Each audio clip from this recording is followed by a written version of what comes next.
चलिए देखते हैं इस क्वेश्चन को। ये है क्वेश्चन नंबर 12 ISS 2024 का स्टैटिस्टिक्स पेपर 1 का है। तो इस और सेट जो है आपका बी है। ध्यान रहे मैं हमेशा सेट बी यूज कर रहा हूं। आपको मैं उसी सेट को बनवा रहा हूं जिस सेट का हमने आंसर की दिया था, है ना। तो आप हमारे वेबसाइट से जाकर के डाउनलोड कर सकते हैं इस सेट को, अगर आपके पास नहीं है, या यूपीएससी की वेबसाइट पे भी देख सकते हैं। हो सकता है यूपीएससी की वेबसाइट पे दूसरी सेट हो, तो हमारी वेबसाइट पे पक्की रहेगी। क्लियर। चलिए इस क्वेश्चन को देखते हैं। Suppose X and Y are zero mean jointly normally distributed. अच्छा ध्यान रहे ज्वाइंटली नॉर्मली बोल रहा है तो कंफ्यूज नहीं होना है। यहाँ पे बाइवेरिएट की बात की जा रही है ना, बाइवेरिएट नॉर्मल बोला जा रहा है। नॉर्मली डिस्ट्रीब्यूटेड रैंडम वेरिएबल है। सिग्मा एक्स स्क्वायर की वैल्यू, ध्यान रहे मीन का वैल्यू दे दिया mu 1 mu 2 0 1 0 0। Sigma x square sigma y square की value 4 and 17/9। Expectation of x y की वैल्यू दे रहा है कि इसकी वैल्यू आपकी दी जा रही है 2, है ना। तो पूछा जा रहा है कि z equal to 2x minus 3y। देखिए पहली बात तो इसको दो तरीके से किया जा सकता है। दो तरीके नहीं है, तरीके दोनों सेम ही है। एक जो आप बेसिक वर्जन बीएससी में पढ़ते हैं, दूसरा मल्टीवेरिएट एनालिसिस के तरीके से, है ना।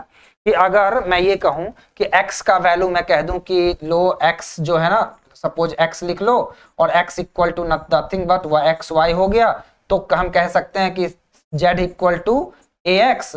तो इसका आप निकाल सकते हैं z इक्वल टू ax, जहां a का वैल्यू 2 and -3 ले लूंगा तो बनाया जा सकता है। क्यों?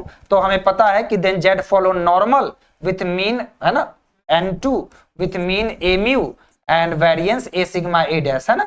तो ये भी बन सकता है क्योंकि सिग्मा की वैल्यू हम निकाल सकते हैं। एक्सपेक्टेशन ऑफ एक्स वाई जो दिया है वो एक्सपेक्टेशन ऑफ एक्स वाई नहीं है, एक्चुअली कोवेरिएंस है। क्यों? क्योंकि expectation of x y minus expectation of x minus expectation of y, लेकिन expectation of x expectation of y तो जीरो है। तो expectation of x y is actually the covariance, है ना। तो कोवेरिएंस दिया हुआ है और कोवेरिएंस दिया हुआ है, तो और कोवेरिएंस और वेरिएंस दे दिया तो कोरिलेशन दिया हुआ है ना, मतलब। तो या तो इस तरीके से निकाल सकते हैं, चाहें तो आप इस तरीके से निकाल सकते हैं, लेकिन मैं इसको दूसरे तरीके से निकालता हूं। हमें पता है कि लीनियर कॉम्बिनेशन, ये इफ एंड ओनली इफ का कंडीशन है कि अगर x1 x2 दो नॉर्मल है और इसका ज्वाइंट डिस्ट्रीब्यूशन भी नॉर्मल है, तो लीनियर कॉम्बिनेशन जो होगा वो भी उसका नॉर्मल ही होगा, है ना। मीन क्या होगा, वेरिएंस क्या होगा, वो समझते हैं।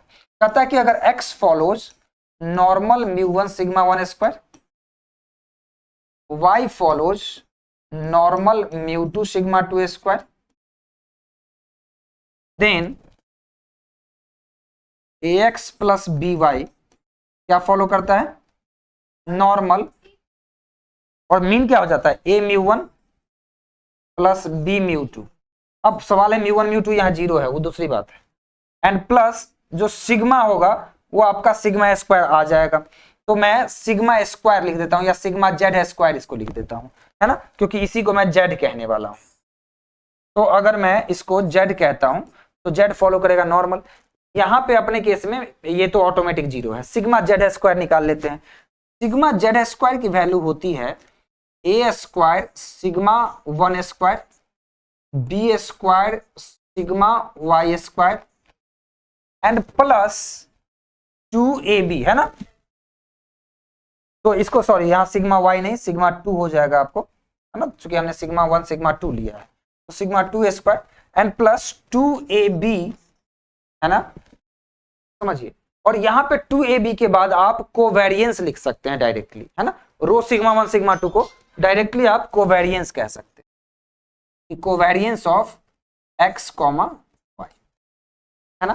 तो covariance of x comma y आप इसको कह सकते हैं। अब हम इसको बस निकाल लेते हैं। कैसे निकालेंगे, हमारे केस में a की वैल्यू है 2, तो हम जब निकालेंगे तो हम निकालेंगे एक वेरिएंस ऑफ z यानी कि sigma Z square and equal to variance of 2x, है ना, माइनस 3y, यही दिया है ना, 2x माइनस 3y, तो माइनस 3y। जब आप लिखेंगे variance of 2x minus 3y तो हो जाएगा 4 variance of x plus 9 variance of y and minus हो जाएगा, है ना, 2ab, तो ab का वैल्यू दिस, तो माइनस 2, ab का वैल्यू कितना है प्लस 2, ab का वैल्यू हो गया -6, -2 एंड -3 एंड 2, तो -6 ए बी एंड कोवेरियंस की वैल्यू भी है 2 जो कि दी गई है ऑलरेडी। तो ये आपका निकल के आ गया 4, वेरिएंस ऑफ एक्स की वैल्यू दी गई है, जरा सा देखिए, वेरिएंस ऑफ एक्स 4 और वेरिएंस ऑफ वाई 17/9।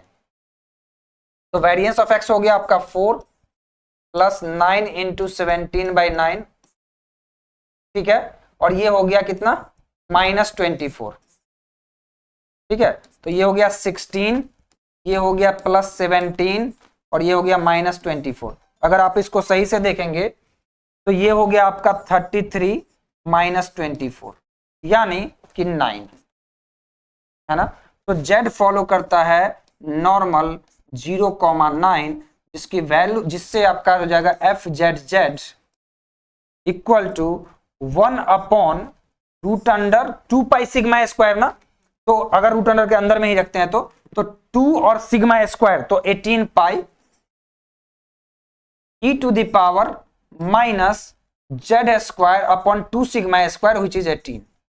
ये आपका जो है इस क्वेश्चन का ये आपका सॉल्यूशन हो जाएगा। देख सकते हैं इसका क्या ऑप्शन सही है, 1/√18 पाई e⁻⁻² Z² 18, ये आपका जो है करेक्ट ऑप्शन है बी। तो ये आपका क्वेश्चन का सॉल्यूशन था।